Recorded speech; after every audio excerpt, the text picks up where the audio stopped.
I know from personal experience it can be tough to transition from a student nurse to a professional nurse. I remember when I started my first job in the emergency room and I sat there twiddling my thumbs because I still had not successfully gotten an IV in and I was about to hit the ground running. Little did I know that there was such a thing as nurse residencies. And that's why I'm excited to tell you about HCA Healthcare's nurse residency program. This program supports newly graduating nursing students at the early stages of their careers. HCA Healthcare's year-long nurse residency program helps first-year nurses transition from the classroom to working in the field with confidence. Plus, nursing residents get access to a range of opportunities to learn from specialists in various areas, such as ER, critical care ICU, and surgical services. And there's a variety of other great benefits. Learn more today at careers.hcahealthcare.com/residency. Again, that's careers.hcahealthcare.com/residency. HCA Healthcare is an equal opportunity employer. Welcome to the Nurse Leader Network podcast with your host, Chris Racinos. Wherever you're going on your nurse leader journey, we're here to help you get there. Welcome everybody to the Nurse Leader Network and happy Nurses Week. Today on our podcast, we are going to be talking about something that many of us avoid. That is conflict. So we're going to talk about all things conflict today, including why sometimes we need it and how to manage it when we don't. So let's start off with talking about why does conflict occur? Why do we get upset? Why do we engage in conflict with people that we work with in relationships? The reality is there's a couple of things that'll trigger a conflict. Some of these things include differences in ideas. So if my idea of how to solve a problem is different than your idea of how to solve a problem, we're going to have some type of conflict. We can have conflict when our values don't align, right? So we're seeing everything that's going on right now with Roe versus Wade. That is a conflict of values that is occurring. Or beliefs, could also be beliefs. So our beliefs don't align with your beliefs. Sometimes it's economic values. So things economically that'll trigger it. And then sometimes it's just our professional values. And so there's a variety of different things that can trigger conflict in the workplace.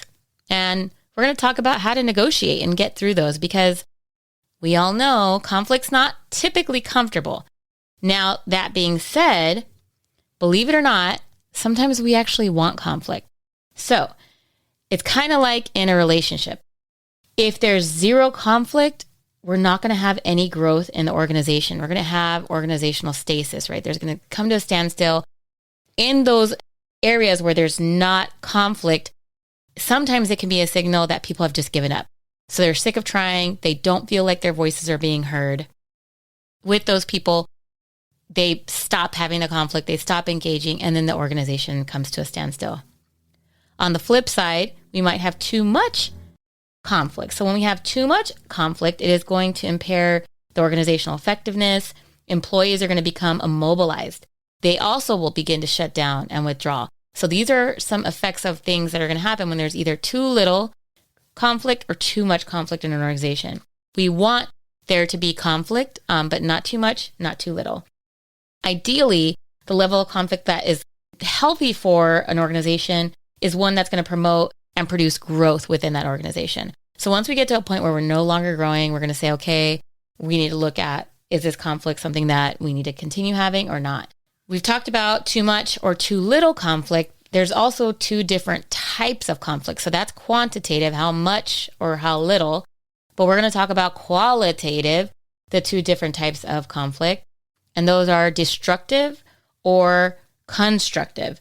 So destructive conflict is going to have negative effects on the individuals, negative effects on the team, negative effects on the organization. Constructive conflict is going to lead to positive effects on people and results. Those people are going to feel heard. They're going to feel like their contributions are valuable, and you're going to see positive outcomes at the level of the organization. Now, as a nurse, you need to be sure that you are prepared to have conflict when any of these kind of things begin to arise. So having a scarcity mindset is one example of a time where you can anticipate that there is going to be conflict, whether that is a perceived scarcity or a real scarcity. Let's talk about staffing. Sometimes there's a perceived scarcity. It feels like we are short today. Sometimes we are really actually short, and this is becoming dangerous. anytime there is a scarcity type of mindset or feeling, there is going to be conflict. You want to prepare for conflict anytime that there's restructuring going on. So if we are going to restructure departments, if we are going to restructure organizations, restructure the different policies or procedures, all of that is going to lend itself to conflict. Sometimes if there's poorly defined roles, so if people don't understand what they're supposed to be doing, maybe they think somebody else is doing it, or maybe somebody else thinks that they are doing it. Those types of poorly defined roles tend to lend themselves to conflict. If you are having conflict in the organization and you aren't sure why, one step that you might want to look at, or one place you want to start with, is going to be the organizational layers. So sometimes there's going to be a problem with the organizational spans and layers that you have that is going to contribute to conflict in the organization. Perhaps you have too many layers, right? So it's really bureaucratic and we just can't get anything changed. Perhaps you have too few layers and the workload is just so immense and tremendous that the folks doing the work just can't continue to sustain at that level. So that's when it's time to look at the organizational level. Lastly, and this is one that we most commonly think about when we talk about conflict, is individuals. So looking at individuals' behaviors. So there are some folks that are going to have behaviors that are going to cause conflict. And then it is your role as a nurse leader to manage that. So as you're sitting there thinking about, I want you to think of a conflict that is currently going on in your workplace. So take a second, think about it. And I'm going to describe what conflict escalation looks like. So if in that conflict, we are seeing things like individuals having high levels of competition. During conversation, people are just not listening, right? They're waiting to just speak, but they're not listening. If you're having constant bickering, if there's any type of threats or intentional hurt, or if people are just violating social norms, social rules, right? So rolling of the eyes, those kind of things, calling out names. Any of those kind of things demonstrate and are letting you know that that conflict is escalating. It's going in the wrong direction. Now, we know conflict is going in the right direction when you're seeing this. This is de-escalation, conflict de-escalation.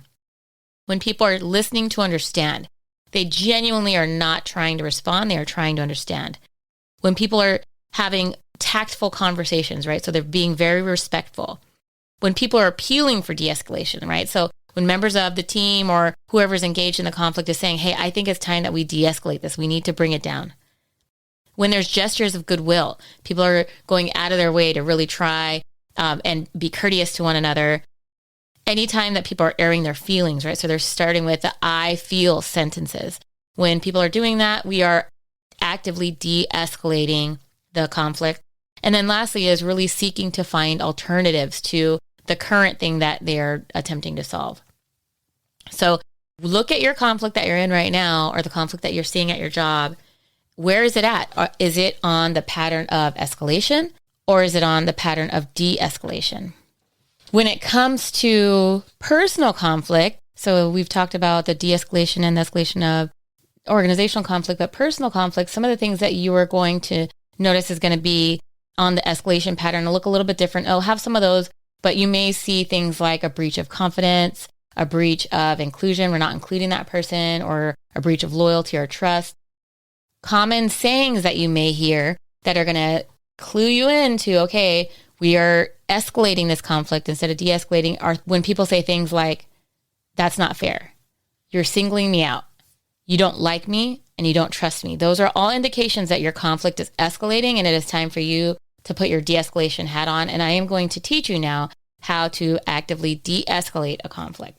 So the stages of conflict, we've talked about escalation, de-escalation. The very first thing that you will see as conflict begins to arrive is anticipation. People are thinking about this type of conflict is bothering them. Next tend to be people do not express the differences.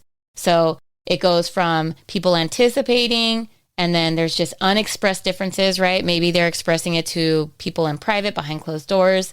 Next thing is we have our discussion. There's a discussion that occurs. We then end up having open conflict, which is where it's aired out. And then that can become destructive open conflict if it is not handled in a healthy way. So we want to move through anticipation, those differences, the discussion, and the open conflict, and then arrive at a suitable conclusion to that and not go into that open destructive conflict.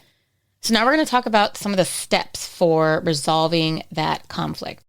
So step number 1 is know your intention. You need to, in the midst of that conflict, take a step aside and think about what is your intention, what biases might lie behind that intention. So we get to know our intention by getting clear and clarity. We're going to hold space. We're going to become non-defensive. We want to try and put ourselves in a neutral position. At that point, it's really important to use active listening. So you're going to say things like, I feel blank when you blank because blank, period. I would like blank. That's a neutral language. It's calm, no profanity, no name calling, no exaggerations of the truth. This is where you can hold that space and really understand your own true intentions behind what is going on in that space. It's always important to make sure that you seek first to understand and then be understood. So that's a common saying, and you want to truly not try and get people to understand you. You want to understand them first. If you go in there with that mindset, it is going to put you on the active path to de-escalation, because it's really important to understand that. The second piece of it is going to be really counting the cost of the conflict, right? So as a mom, I remember people telling me you want to pick your battles with your kids. There's some battles that are just not worth fighting, right? You might win the battle and lose the war, right? And we don't want to do that. We want to be mindful about when we engage in conflict and when the conflict is actually necessary. So we're going to analyze it. We're going to ask things like, what triggered this conflict? Who is the individuals angry or upset with? What are they not getting that they want? What are they afraid of learning, or what are you afraid of learning by listening? Is that conflict, what's coming up, is it real or is it perceived and exaggerated? And then lastly, can the conflict be solved? Sometimes the conflict just can't be solved. And so we want to analyze, what is the cost of letting this conflict go versus is this a conflict we need to engage in and we need to have that healthy conclusion. Once you have looked at knowing your intention, getting really clear, understanding the cost of engaging in the conflict, then it's time to really make sure that you can state the impact of what the conflict is. So what is the impact? The next piece is going to be to really acknowledge your part in it and acknowledge their best intentions. And so you want to acknowledge whatever part you have in that conflict and then acknowledge their best intentions. From there, you can then begin to open up the negotiation phase. And so you're going to then negotiate. Now, if it's a behavioral problem, right? We're moving away from the team-based conflict into the behavioral-based conflict. If it's an individual and their behavioral-based conflict, at that point, sometimes there is not negotiation that can happen. Sometimes we need to correct that behavior. And so at that point, we are going to look for supervisor support. We want to go and talk to our supervisor and say, hey, this is what I'm seeing. Do you have a different lens on it? Here are what my intentions are. Once you have cleared that and had that conversation with your supervisor and you're all on the same page, it's time to then have that sit down with that employee and really discuss whatever that bad behavior is. And then, make sure you have a follow-up plan in place, right? So sometimes the bad behavior is going to warrant having some type of performance improvement plan. That's okay. That might be how you manage that conflict. Sometimes you're going to agree to disagree, right? So maybe the employee is not agreeing that, but you're going to put it down on paper, like this is what the expectations of your behavior are, and this is how we're going to monitor that those happens. So that's going to be an example of an individual behavior conflict. When it comes to different strategies that you can use to deal with conflict, there's a couple things you can do. The first one that you could do is a competition, or you kind of have a fight, right? You feel like you have the data that you need to make whatever decisions you're making. In this example, it's a win-lose situation. So one person's going to win and the other person's going to lose. An example might be things like you can't have food in the med room because of Joint Commission, right? It's just not allowed. And in those win or lose, I'm sorry, I can't help you with that. It's based on our accreditation. Another example is going to be collaboration where both parties win. So it's a win-win. This is where both parties are going to work through those difficulties. So an example might be, hey, you know what? Let's look at that policy together. Maybe I misinterpreted it. Maybe I was wrong. The next strategy is to compromise. So both parties are going to give something up so that they can get to a midpoint. So that type of conflict might be, for example, like with salary. Maybe you have somebody who's coming in and asking for a salary, and you know that you can't get to the salary that they want, but you can compromise where you come to some midpoint agreement for the salary. Lastly is denial or avoidance. This is when people just pretend there's no problem, or when both parties end up losing and then bad feelings remain. We don't ever really want to get to that denial or avoidance section. So we want to make sure that when we have the conflict that we do manage it in one of the other ways. Now, when you are working with an individual, sometimes when you're managing that conflict, you're going to see things like emotions, right? So there's going to be high emotions in there. It's your job to not engage irrationally and emotionally, right? Don't take it personal. You need to be able to take your leader hat, put it on, and not engage emotionally. Just like they say, also another mom saying, is, sometimes bad attention is better than no attention. And so you want to be mindful that you don't want to give that bad intention as a reward, because then it creates a new cycle and a new pattern. And so you want to make sure that you're giving the person the appropriate attention that they need, and that you're not giving them a bad reaction or a bad intention. So we've talked a little bit about what causes conflict, when you can anticipate that there is going to be conflict. We talked a little bit about organizational conflict, how to manage and negotiate that. Again, to recap, we want to make sure that we understand our own intentions, that we have that clarity, that we are really seeking to understand before we are understood. We understand what the cost of this conflict is going to be. And then at that point, we're going to look at organizationally, is there some type of compromise, or is there a win-win where that we can get to? What are the alternatives in a behavioral individual conflict?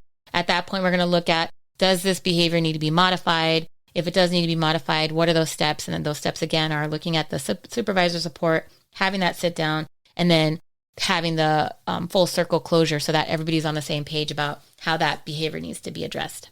I hope this has helped with the first stages of conflict resolution. We're going to talk more on the Nurse Leader Network podcast about specific techniques you can use, including different conversational techniques and things like that to de-escalate conflict. But again, today we talked about Conflict 101. What are the high-level things that you can do as a leader to help de-escalate that and be aware of when a conflict is escalating so that you can de-escalate. Until next week, everybody.